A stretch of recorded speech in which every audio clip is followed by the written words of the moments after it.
कुमार स्वामी नायक गोंगो लुगु लटोका radio Fiji 2 में पुराना गाना लगे हमें बहुत अच्छा लगे। रेडियो फीजी 2 देश की धड़कन।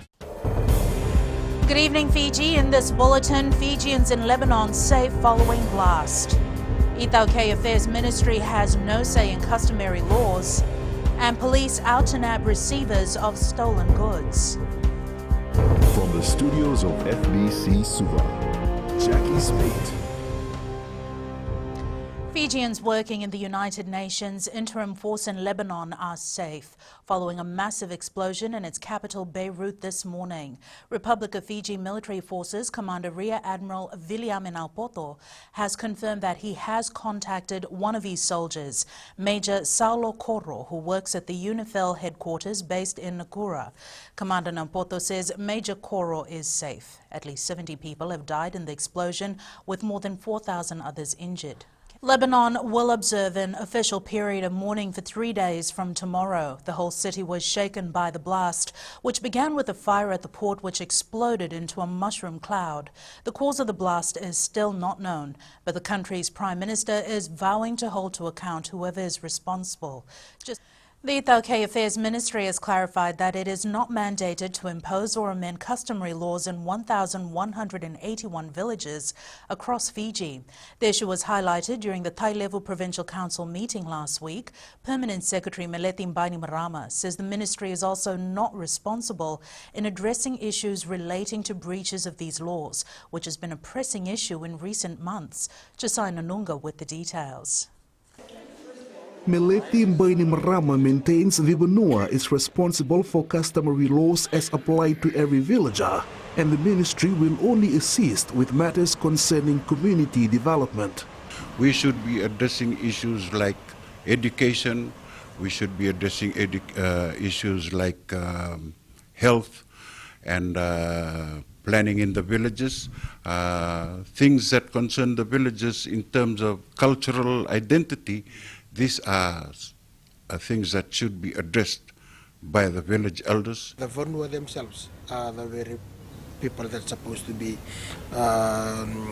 looking after that, and because definitely they have different roles and to play in.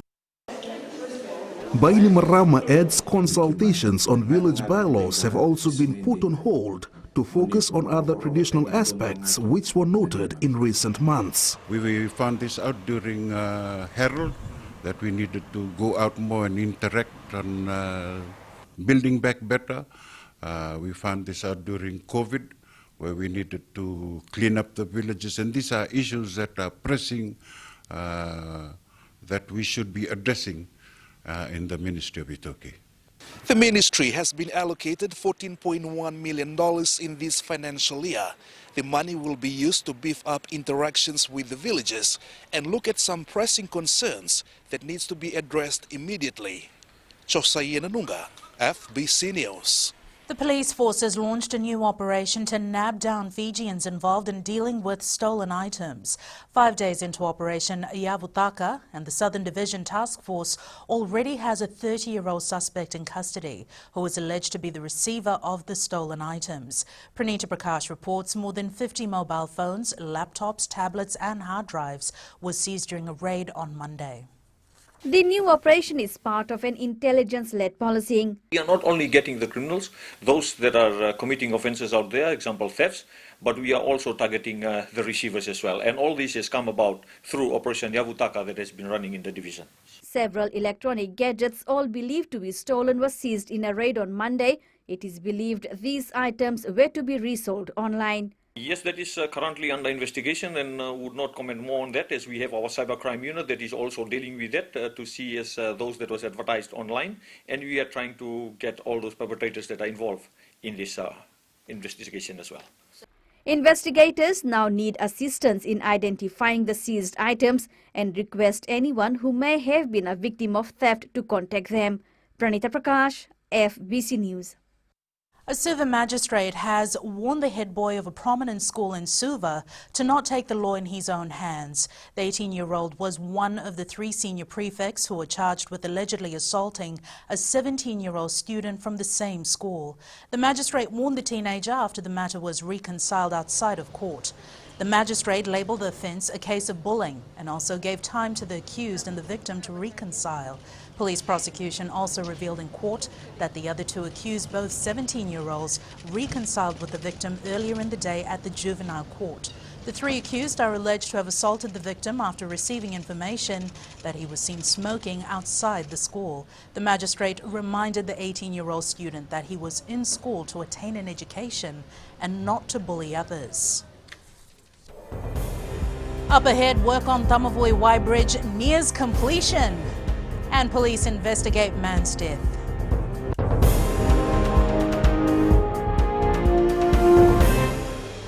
मैं तो दिल्ली में रहता हूँ और रेडियो फीजी रोज सुनता हूँ.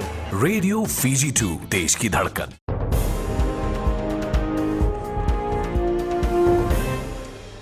The Fiji Roads Authority is waiting for the final inspection on the new Taveuni Y Bridge before it can open to traffic. Chief Executive Jonathan Moore says the results are expected in the next 2 weeks. Abinisa Wangarandovu reports most of the work is complete and the FRA wants to ensure the bridge is safe for commuting. The adverse weather conditions have delayed the opening of this bridge, which is a crucial link between Lami and Suva. Just at the time we wanted to seal the road. We can't seal the road if it's wet, otherwise the seal won't take. Unfortunately, it was coincidental that as we were about to seal, the rain came, so we had to delay it slightly. The FRA says the new bridge is located on a silty area and the contractors had to ensure the structure is well settled to avoid any sinking in future. The chief executive has assured the public that the bridge piles have all settled on the solid bedrock. The massive concern over at Taveuni was the ground conditions on the Lami side. It wasn't so bad on the Suva side, but we had up to 50 metres of silt depth on the Lami side, and to consolidate that and to get piles under control put into the ground has been a major challenge. It's been successful, we've done it. Once open, this new $19 million bridge is expected to ease traffic congestion between the Lami-Suva corridor. I'm really very much looking forward to the opening of the bridge since it will really ease traffic jams. I'm looking forward to the opening of the new bridge, especially with traveling in the morning. It's sort of a hassle getting trapped in the queue. Meanwhile, commuters have been complaining about traffic on this stretch for the past few weeks, and Moore has clarified that traffic is due to the ongoing work on the approach to the new bridge. Abinisa Wangarandovu, FBC News. A police investigation is now underway for a man who was found dead at Pender Court Apartments in Suva yesterday. Police spokesperson Ananai Soro says the taxi driver, who is in his 60s, was found lying motionless on the bed. The body was discovered by a housekeeper. A post-mortem will be conducted soon to determine the cause of death. For now, police are looking for the individual who was last seen with the deceased. The Social Welfare Department has set up centres around the country to help its recipients transition from other banks to BSP. BSP has agreed to partner with the department after the withdrawal of Westpac as their main banking service for social welfare recipients. Vinin Rakautonga reports. The Social Welfare Department is encouraging recipients to open up accounts with BSP to avoid paying bank fees. As we progress, we will continue to make those announcements, and so that people will know where to come. And we have whole of this month to work on that.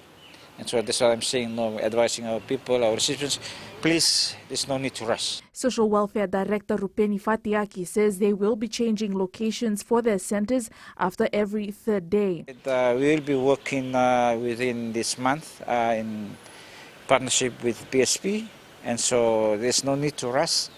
We would advise, that please, come when you, within this, because after these first 3 days, we will be announcing on the next centres. BSP Senior Management Rural Retail Banking Isikeli Taoi says overcrowding at the banks is not necessary.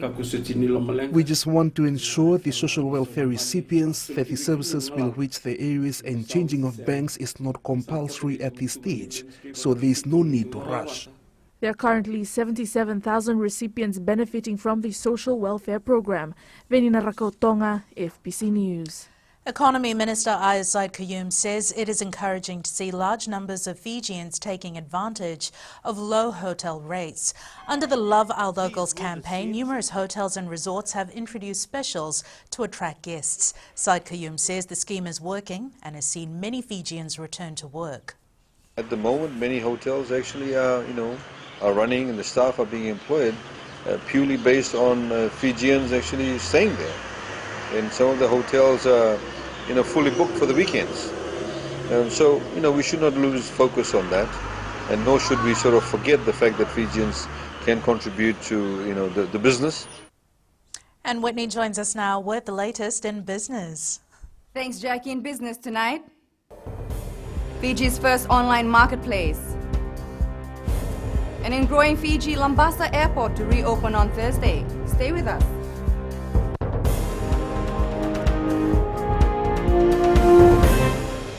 Pula natango apros la ngarse ngo erkraki do televio no varong na Radio Fiji 1 nandomo ibiti. Radio Fiji 1 nandomo ibiti.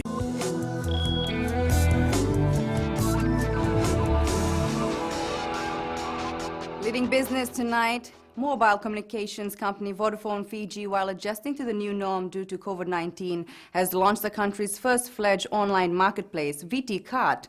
Acting Chief Executive Ronald Prasad says VT Cart brings together a number of businesses in one online platform that offers a wide range of products for consumers to choose from. Seniani Boila reports. The newly launched VT Cart e-commerce platform will provide end-to-end purchase services. Mobile phone users around the country who download the VT Cart app will be able to go online, browse and choose a range of products offered by various merchants, select the products, pay for it and have the products delivered to them.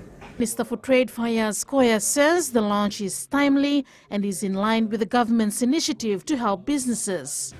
We are empowering Fijians to be connected to the Fijian government's e-services and step forward from the traditional practice of providing assistance. 5 merchants are currently part of VT Cart, with more expected to join soon. This will also include micro-entrepreneurs. Sainian Imboila, FBC News. The first bulk sugar export for this year was completed last Friday. The Fiji Sugar Corporation exported a total of 30,000 tons of sugar to the EU and UK market. Of this, 17,000 tons was loaded from Lambasa and the balance of 13,000 tons was loaded from the Lotoka bulk terminal. The FSC says a further 4 shipments to the EU and UK are planned for the balance of the year, with 1 shipment to leave for the American market this month. This will bring the total to around 165,000 tons of bulk sugar for export in 2020. Meanwhile, the 3 sugar mills have produced 37,799 tons of sugar to date, which is the 8% above the equivalent period in 2019. We now join Sunifa from HFC Bank with the latest in the money markets. Let's look at the foreign exchange market. The Reserve Bank of Australia held its official interest rate steady at a record low of 0.25% yesterday. Their Governor Philip Lowe said Australia's economy was experiencing its biggest contraction since the 1930s. The Reserve Bank of Australia is now forecasting economic activity to decline by 6% over 2020. Meanwhile, New Zealand's unemployment rate unexpectedly fell in the second quarter. The headline jobless rate fell to 4.0% from 4.2% in the last quarter, against forecast of 5.8%.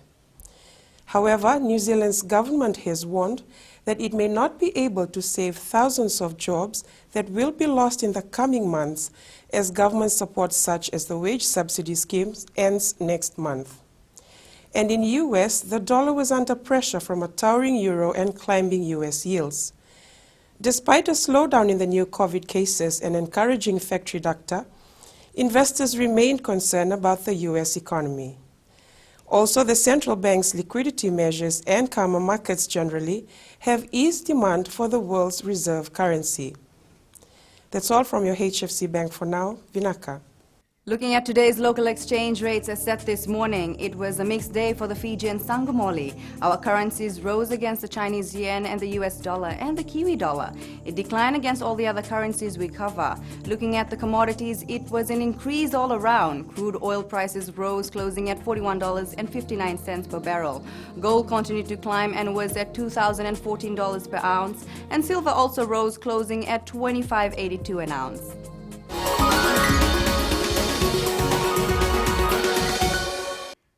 The runway upgrades at the Lambasa Airport has been completed and flights will resume from tomorrow. Fiji Airports has invested $3.2 million towards upgrading its outer islands airports over the last 10 months. Fiji Airports previously committed and continues efforts to improve air connectivity between the islands and the mainland.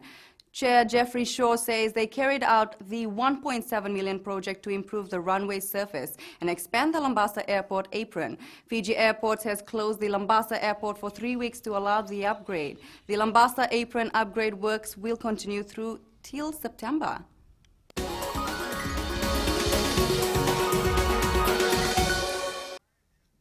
That's it from Business Tonight. We now join Jamie with the latest in sports.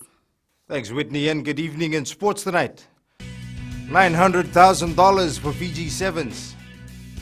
And defending champions hopeful of retaining title. This and more after the break.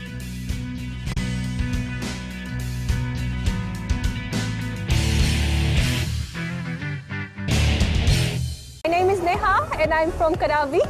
And Mirchi FM, it's hot. Mirchi FM, it's hot.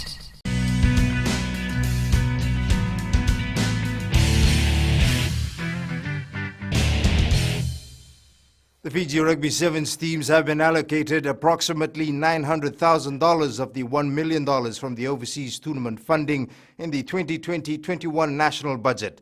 Fiji National Sports Commission says this is specifically for the 2021 Tokyo Olympic Games. The Sevens men's and women's teams are currently the only two teams that have qualified for the Games. Japanese student Kensaku Inoue caught the attention of spectators when he ran out for the Asawa Under-19 against Suva last weekend. He then won the hearts of many Fijians when a picture of him playing for Asawa circulated on social media after the match, leaving many wondering who the nippy halfback is. Our West reporter Felipe Naikaso caught up with him at training and files this report. It was an unforgettable experience for 17-year-old Kensaku Inoue playing in the Skipper Cup competition in the under-19 grade. Last week I was warmly welcomed by Yasawa supporters, Yasawa under-19s. Yeah, the atmosphere was great, and even though I'm the Japanese and I'm a different race, they are kindly welcome me, and I'm quite comfortable for playing rugby. Inoue came in as a replacement in the second half as he sparked the Yasawa side alive, which also resulted in a try that saw them beat Suva. Now the Ba Provincial Freebird Institute student wants a shot every weekend. Compared to Japanese game, and because Japan is quite shorter than the foreign countries, and I feel the Fijian people are so big and huge and massive. Kensaku Inoue also featured for Ba Provincial in the Dean's competition for the past 3 years. Last year, their under-16 team lost 7-10 to RKS during the semi-final round. Meanwhile, expect fireworks when the senior Yasawa team faces Lautoka. Both sides are winless and will be out to prove a point. Both teams are close, some even related to each other. We train together at times, so this match will be a good one.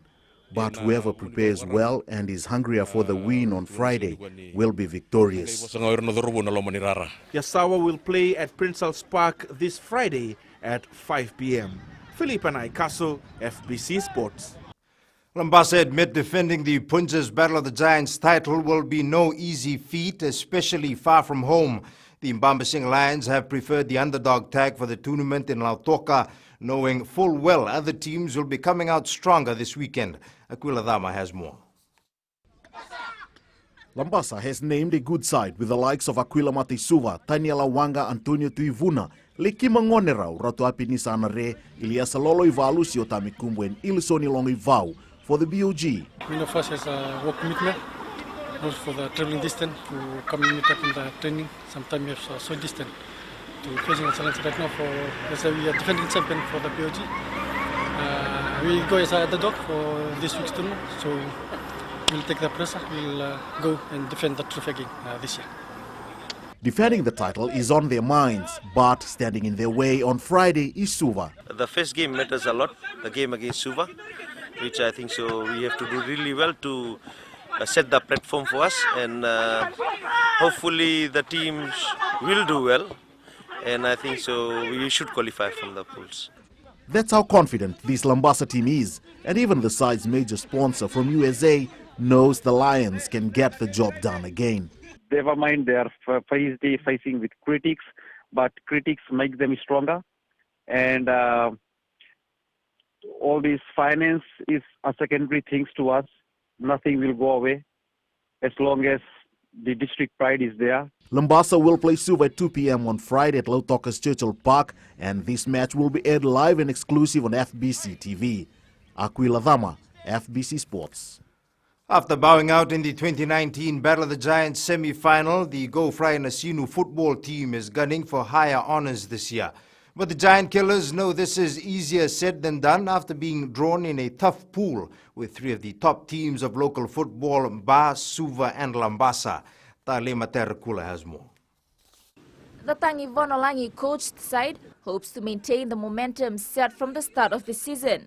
Yes, we're going in to participate and perform better.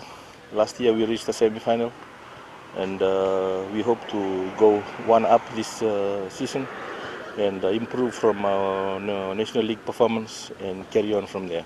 To go one up, the Giant Killers are aware they will need to dust off on areas needing improvements. Yeah, there's a lot of things. Goalkeeping area, which is one of our weakness, and our defense, and transition from attack to defense. These are some areas that I've been working on for the last few days.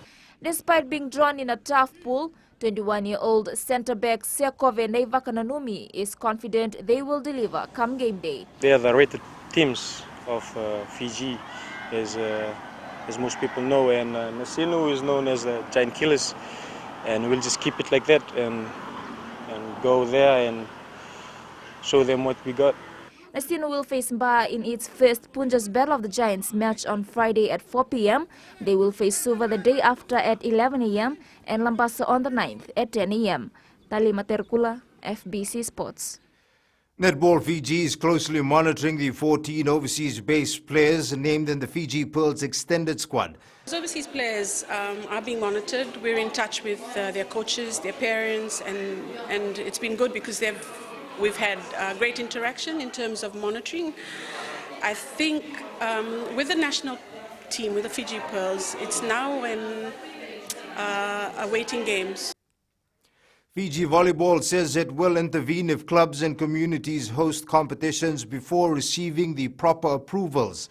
Association President Linganguki Suva has given a stern warning to those who fail to comply with the new procedures, which now requires all clubs to first seek approval from Fiji Volleyball, who will set out the process for a safe volleyball tournament. The worst case scenario is us stopping the tournament, Like I said, we've got rules and regulations, there are protocols, safety protocols that need to be followed, and if the stakeholders or the officials find out that it's not properly been followed, we have every right to stop the tournament from happening.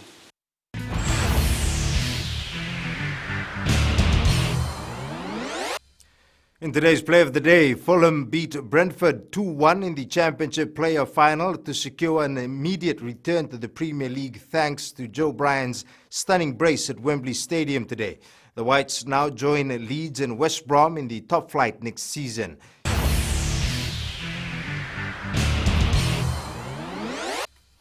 That's it from Sports Tonight.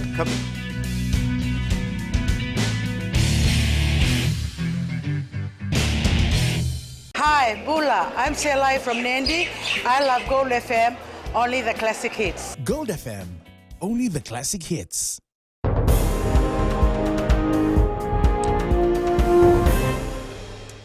And Angie is here with the latest in weather.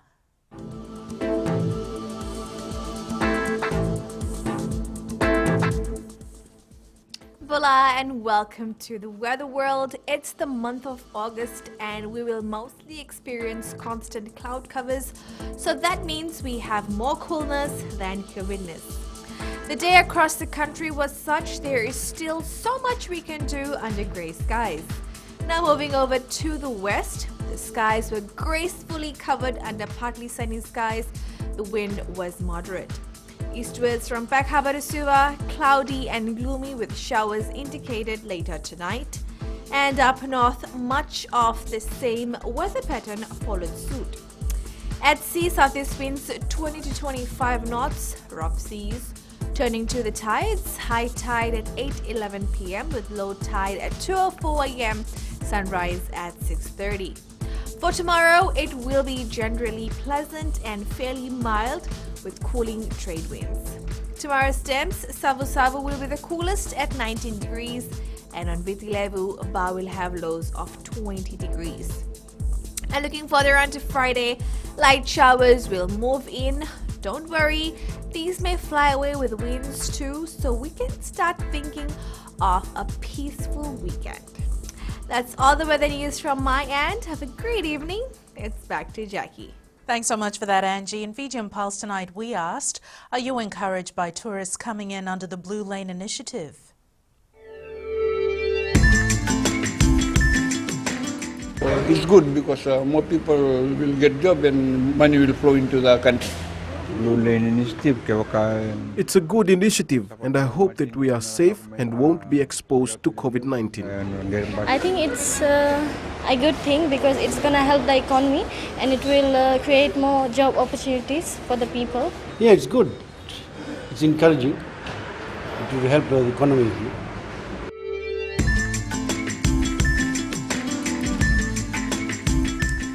Recapping the main stories for tonight, Fijians in Lebanon safe following blast. Ethio Affairs Ministry has no say in customary laws, and police out and nab receivers of stolen goods. Now for these stories and others, tune in daily to our sister radio station Gold FM. Our poll question we're asking, should public transport have separate lanes during peak hour traffic? Visit our FBC website to answer. And our shot of the day, one of the many reasons why Fiji is the most desired holiday destination. The beautiful sandy beaches remains an attraction. Send us your newsworthy pictures to fbcnews@fbc.com.fj via Facebook page FBC News and our Twitter page at FBC_news. That's your news for tonight. From the team and I, stay safe, stay warm, and until tomorrow, bye for now.